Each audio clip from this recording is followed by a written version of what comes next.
Welcome to Sports Jam for the week of June 4th. I'm Jay Wilcox. And I'm John Jacobson. This week on the show, highlights from section track and golf, plus state-adapted softball.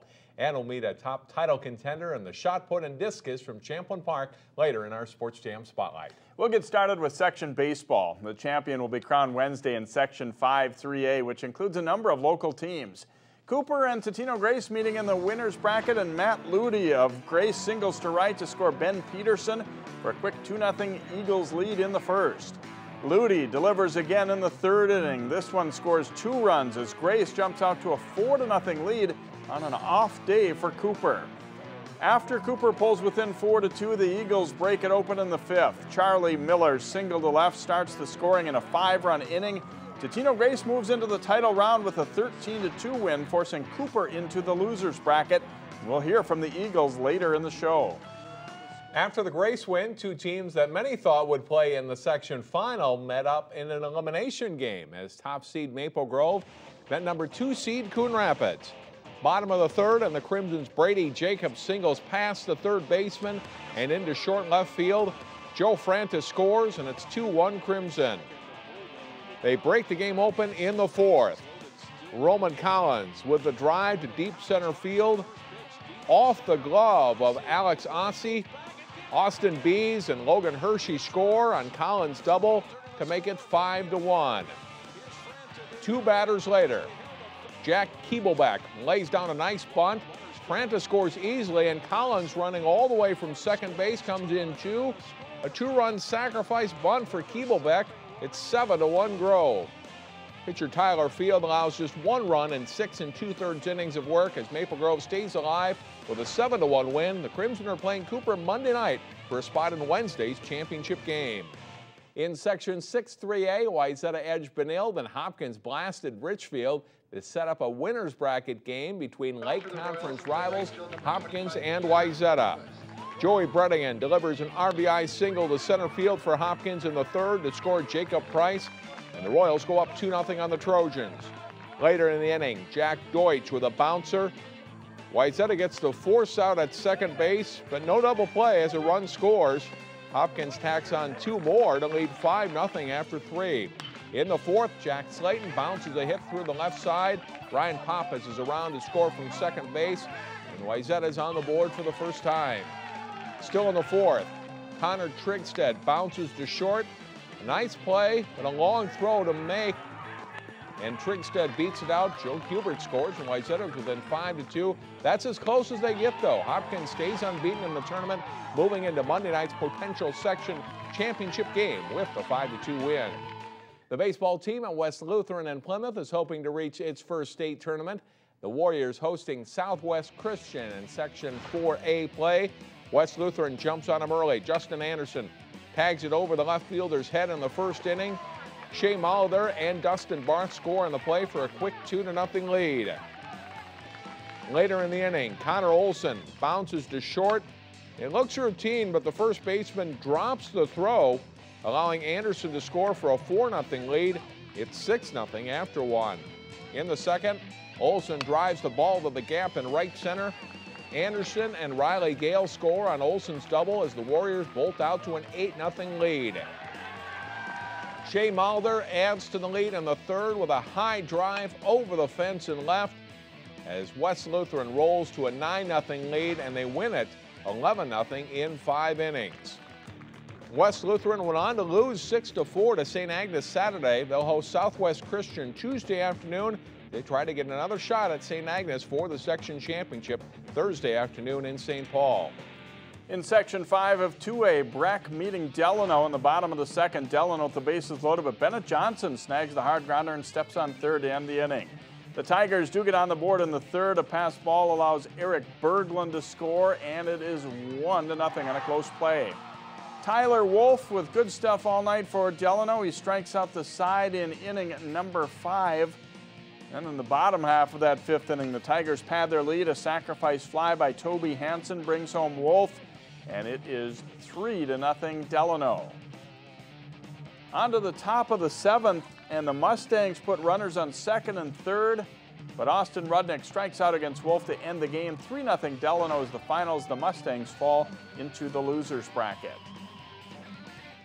Now to golf, where Wayzata was looking to defend both the boys and girls titles at the Section 6 3A meet.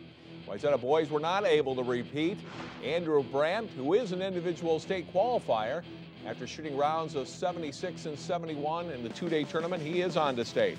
Trojans girls team, however, played very well. Liz Bauernfein just misses the birdie try at the Ridges par 5 16th hole. She finishes second overall in the tournament. The girls medalist is her teammate Sarah Burnham. A birdie for the sophomore here on 16. Rounds of 74 and 74 for Burnham. And Wayzata is headed back to state. Yeah, I was coming up the 18th fairway, and my coach looks over at me and says, "Hey, our number 6 shot a 79. I was like, "Oh my God, no way, like, way to go." It was so cool. I knew that I was coming in low, and Sarah always comes in low, recave in low. It was actually the best thing ever out there. Wayzata wins the Section 6 Girls Championship by 19 shots over Edina. The state tournament is next Tuesday and Wednesday. Minnetonka is the boys team qualifier from Section 6 with Wayzata second. Again, Andrew Brandt and also David Stein are the Wayzata boys who qualified for state as individuals. Golfers in the Section 5 3A boys competition got a chance to play on the course where the state tournament will be held. Champlin Park's Jimmy Hochsprung tees off at Bunker Hills in the Section 5 tournament. Osceo's Dalton Charbonneau with a nice approach on the east course, hole number 1, puts it within about 10 feet of the pin. He two-putts from there. Charbonneau has a very steady round for the Orioles. Maple Grove's Nick Adams with a nice chip here on west number 8 to set up a tap-in. Adams shoots a 76 as he just misses qualifying for state. Dayton Federley of Osseo ends the tournament in style as he nails the long birdie putt and ties for second with a 71 to qualify for state. Maple Grove's Jay Curdine with a nice approach on west number 5 here. He misses the ensuing birdie putt but qualifies for state with a round of 74. Meanwhile, Charbonneau is superb, shooting a 2 under 70 to take the section title. I don't know, today I just hit the driver down the middle, which is the biggest thing. I mean, all day I think I missed one fairway. And my first bogey-free round ever was today. So, I mean, I was keeping the driver in play, hitting my irons to the middle of the greens, and my putting really saved me. Here is a look at the results. Last year's state co-champ Rogers is headed back to state as a team as they finish 5 shots ahead of Mounds View. Osseo is third and Maple Grove fourth. Charbonneau takes first with Federley and Herdine also advancing. In the girls tournament at the Links of North Fork, Blaine wins the section championship. Maple Grove is fourth and Osseo fifth. Maple Grove's Jill Larson wins the individual title with Osceo's Leah Westling and Emily Peterson also qualifying for state. And golfers now get a week to tune up, and they'll have their state competition next week. Heritage Christian Academy will also be sending 3 individuals, 2 boys and a girl, to the Class A tournament next week. Well, stay with us. Next up, dynasties continue in adapted softball, plus section track and more.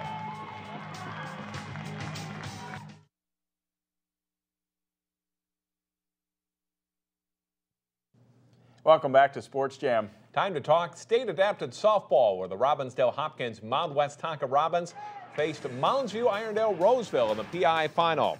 Mike Madsen catches the soft liner and tags out the runner for an inning-ending double play for the Robins. Rodney Sankawulo's hard grounder scores Joseph Bresner for a run, and the Robins are on their way.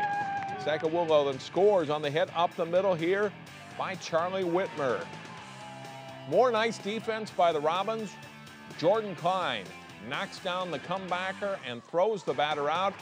The Robins cruise to the championship with a 9-2 win for their 4th straight state softball title. In the CI division, Anoka Hennepin has been just as dominant, and they face Dakota United in the title game. The Mustangs' Jacob Coda with a shot off the wall here. This one scores Zach Thoreau for Anoka Hennepin. Later, Thoreau's line drive, too hot to handle, just like the UFO song. Tyler Kurkowski is safe at home, and it is 6-0 Mustangs. Nicole Schmitz pokes a hit the other way here. That scores Paul Hendrickson as Anoka Hennepin goes on to win the title by a score of 7-2. In softball, Maple Grove beat Centennial twice during the regular season on the way to a Northwest Suburban Conference title. They needed to beat the Cougars again to reach the state tournament. The Cougars hitters can't touch pitcher Kaylee Sadler. She fans the first 6 hitters of the game. Maple Grove gets on the board in the second inning. Tyler Bratton knocks a base hit to left. Jordan Malk is waved around from second to score, and the Crimson take a 1-0 lead. Later in the inning, Brianna Basil goes the other way, singling to right to plate Sarah Southern for a 2-0 Maple Grove lead. And it turns out that's all they need. Sadler continues to dominate, racking up 16 strikeouts in all and allowing just one hit. No wonder she's the Star Tribune Metro Player of the Year, and she fans Andrea Burr for the final out. Top seed Maple Grove wins the Section 5 3A championship with a 2-0 win. That final out, I was so nervous at that last pitch, but after getting that out, it was just relief. We're going to state. We did it. In Section 6 3A, top seed Wayzata rallied for a win over Hopkins in losers bracket play to keep their title hopes alive. The Trojans needing to sweep a pair from Orono in the title round. Mackenzie Williams bloops a hit to center field to score Maddie Ahrens in the top of the first for Orono as they go up by a 1-0 score on Wayzata. Wayzata does answer in the home half of the first. Steph Kirk with a base hit that'll bring home a run. A lot of offense early in this one, but then it settles in at 1-1. That score stays the same until the sixth. Orono breaks the deadlock. Samantha Hartman lifts a fly ball to center. Jessica Flackney scores on a sacrifice fly, and the Spartans go up 2-1. And they add two more in the seventh. Becky Smith with a shot to the gap in left center. Two-runner score with Ahrens, the second runner in. It's 4-1 Orono. And pitcher Hartman throws a four-hitter with 9 strikeouts. Orono beats Wayzata 4-1. Spots in this week's state track and field meet were up for grabs at section meets. Hamlin, the site for the Section 5 AA meet. The boys 400-meter dash, Champlin Park's Emmanuel Ibuja sprints home with a winning time of 48.84. He also qualifies in the 200. Girls 4x400 relay, Phyllis Webb and her Osseo teammates smash the field. They also win the 4x200 relay. To the boys long jump, and Park Center's Barnetium Corda goes 21 feet 9 3/4 inches and takes first place. Champlin Park's Michael Sales is second to advance to state as well. In the boys discus, the Rebels' Bryson Johnson takes first. His long throw of the day is 157.7. More on him coming up in our Sports Jam Spotlight. In the girls 200, Osseo's Analeo Okonkwo legs out the victory. She also ran on both legs of the Orioles' winning relay teams. State qualifiers from day one of the meet include Melanie Hill of Champlin Park, who wins the long jump title with a best of 17.2 1/4. Her teammate Camden Wankwalo goes to state as runner-up in the discus with a best of 120 feet 4 inches. She also advances as shot put runner-up. And Trayton Daniels of Park Center goes to state. He's the runner-up in the triple jump. Here's a look at the final team scores. Champlin Park wins the boys section title with 121 points, 7 more than Spring Lake Park St. Anthony. Among the other local teams, Totino-Grace finishes 8th, Maple Grove 10th, Park Center 12th, Osseo 13th, and Rogers 15th. Mounds View runs away with the Section 5 Girls Championship with Totino-Grace 2nd. Champlin Park is 4th, Osseo 6th, Maple Grove 7th, and Park Center 10th. Section 6 AA features several strong track and field programs, including two-time defending state girls champion Hopkins. 6 AA finals at Cooper High School. Hopkins Taylor Anderson wins the girls 200 meters in a time of 25.27 seconds. Anderson also won the 100-meter dash. Girls 4x800 relay, and Wayzata's Jessie Herman legs out the victory. The Trojans winning time 9 minutes 25 seconds, 1/100th of a second better than Minnetonka. Brian Jarvie runs the anchor leg for the Wayzata boys in the 4x800. Trojans winning time 7 minutes 57.35 seconds. Boys 800, Hopkins Thomas Heegard beats out teammate Sam Jacobson for the win. Girls shot put, Wayzata's Alyssa Stolt goes 36 feet 11 inches on this throw, and she takes first place. 400-meter dash, Hopkins Austin Salargo is a defending state champion. He takes gold with a winning time of 47.82 seconds. Boys 200, another close race. Wayzata's Jeff Borchard outkicks Benild's Jabon Snelson. Borchard's winning time 22.25 seconds. Here's what a trio of local winners had to say after their races. After yesterday, I wasn't expecting as fast of a race as today, especially after my third race today, but it's just pulled through and fought through the pain and got it. My 200 went well after that 4x2. It's just good for me to run again, get out and get my stride together. I've been running that way since sophomore year, and I can outkick everybody, and so I mean I probably would have been comfortable even a little bit further behind them at that point, but sitting 2 strides behind them was not a problem at all for me. As we check the team results, Minnetonka is the boys' champion, followed by Wayzata and Hopkins. Armstrong is 6th, Benilde 7th, and Cooper is 9th. Minnetonka makes it a clean sweep, taking the 6AA girls title. Hopkins is 2nd and Wayzata is 3rd. Armstrong places 7th with Benilde St. Margaret's 10th and Cooper in 14th. Now to lacrosse, where the Totino-Grace boys aim for a section title. The Eagles facing Blaine for the Section 4 championship. Grace is in the Navy jerseys. They look for an opening in the D. Makana Burke takes the pass and scores to tie it up at 2-2 after the opening quarter. Blaine's McNadoo weaves through the Eagles defense and puts a low shot away. The Bengals grab a 3-2 lead, and it's 3-3 at halftime. Third quarter, and Joe Hagedis works his way out front, lines it up and fires for the goal to make it 4-3 Grace. Josh Radinovich spins and works free, and just when it looks like he's out of room, he puts the shot away to make it 5-3 Totino-Grace. The Eagles leading at 5-4 late, but facing plenty of Bengals pressure, but Blaine can't get the tying goal as Totino-Grace celebrates a 5-4 win and section championship. It was just like a weight was off our shoulder that we finally pulled it out. All our hard work over the last few months finally paid off for us. Congratulations to those guys. The Eagles were the only local team to make a section final. Several others lost in the semis. And Totino-Grace plays in the state semifinals coming up Tuesday night. That's in Chanhassen. Next up in our Sports Jam Spotlight, meet a track and field athlete from Champlin Park aiming for state titles this week.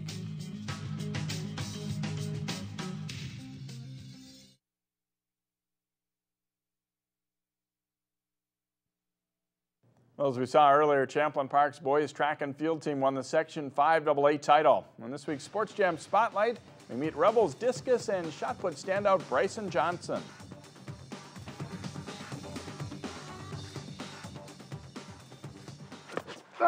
He's hoping to go out with a bang. Champlin Park thrower Bryson Johnson has had a pretty good senior season, including recording the state's best regular season mark in the discus. It's been a very eventful season.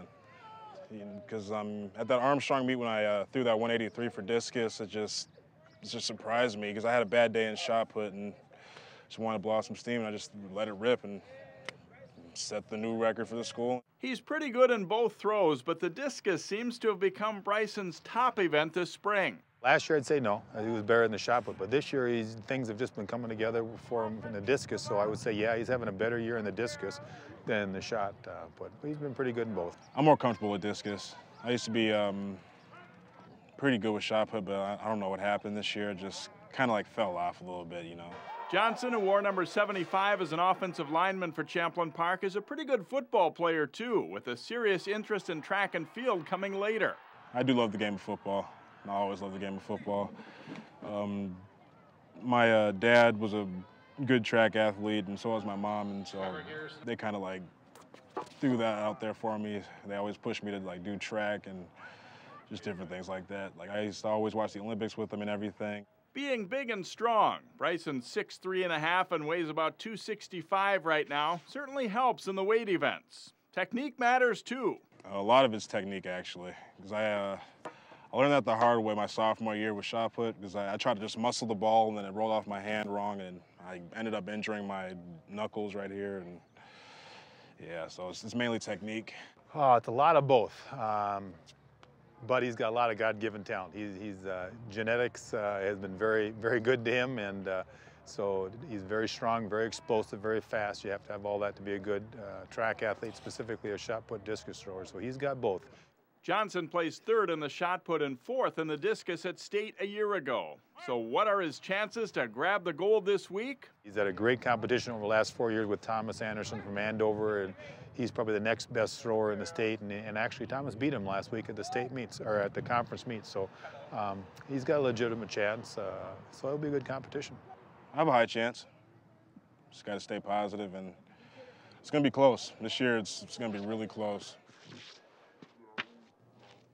Johnson plans to attend North Dakota State College of Science, a 2-year school in Wapata, North Dakota, where he'll play football. They don't have a track program, but Bryson hopes to move on to a 4-year school from there and possibly resume his throwing career, too.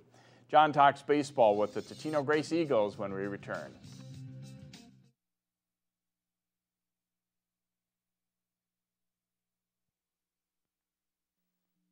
Welcome back to Sports Jam. The Totino-Grace baseball team will play for the Section 5 3A championship on Wednesday night, and two of their players have joined us now, Derek Lodemeyer and Bob McDaniel. And Bob, congratulations getting to this point. Talk about the tournament and how you guys have played in these 3 wins to be able to play for the title on Wednesday. Well, you know, we started with pitching. You know, we got to get good pitching. Our pitchers did a very good job, kept the ball down, and we played great defense behind them, and then came up with big hits when we needed to. How much confidence did you guys gain by beating Maple Grove, the top seed, in that second game and getting you to this third game and then beating Cooper? Oh, yeah, that was a huge uplifting for our team, you know. It's just a good feeling when you can take down the #1 team and kind of feel on top of the world. You beat Cooper handily 13-2 in the third round, and you had played them twice in the season. What was the feeling going in, and how confident were you guys that you could beat them this time around to advance? Yeah, well, you know, we played them tough 2 times. We lost 2 times in the regular season, so we wanted to come back at revenge. We knew it's hard to beat a team 3 times, so we were pretty confident coming in. Overall for the season, what have you guys done well to be able to get to this point? You know, kind of the same thing we did during the tournament here. We played good defense and pitched well and came up with big hits. Congratulations on the tournament wins so far, and good luck Wednesday. Thank you. Derek Lodemeyer, it's been a big season for you and your team. What has been the most fun on this ride to get to the section final? I'd probably have to go with just playing with these guys. We don't have that many seniors, but you know, we all get along, and it's a great group of guys to play with. Did you have the expectations that this could be a team that could get this far, or did you think, well, maybe next year will be a better chance with a more experienced team, perhaps a year from now? Yeah, you know, towards the beginning of the season, you know, a lot of people and guys on the team didn't think, you know, we'd make it even this far. But, you know, as the season went on, we gained confidence, and we've all worked together, and hopefully we can accomplish our goal. Close wins the first 2 games against Champlin Park and against Maple Grove. Does that help you going forward if you get in another tight game, do you think? Yeah, I think playing in those close games definitely helps us. You know, going down to the last at bat or last strike rather than just kind of cruising through the last couple of innings. Beating Cooper 13-2, what did you guys do well in this one? I'd probably have to say definitely good hitting, and then you know, our pitchers threw well, so that was always good. Playing for the championship now, what's going through your mind as you lead up to that title game come Wednesday? You know, I've never been there, most of these guys haven't, so you know, it's been a while for Totino to go there, so it's obviously a big deal for all of us, and you know, we're just gonna have to stay confident and remain calm. Good luck Wednesday night. Thank you, appreciate it. Totino-Grace Eagles playing for a spot in the state tournament for the first time since 2006. They'll play in the Section 5 championship Wednesday night at 6 at Midway Stadium in St. Paul. We'll take a break and be back to wrap up the show after this timeout. It's time to celebrate Brooklyn Park at the Tater Days Festival from June 14th to the 17th. The hub of activity will be Noble Sports Park. Get full details at 12.tv. Our game of the week is the Section 5 3A baseball final. Totino-Grace is in the final. They'll play either Maple Grove or Cooper for the title. That game is Wednesday, and you can watch it Thursday night on Channel 12 at 8:30 and 11 p.m. And that'll do it for this week's show. And next week, highlights from state softball, tennis, lacrosse, and track and field, plus section baseball. Busy week ahead, and we'll see you next time on Sports Jam.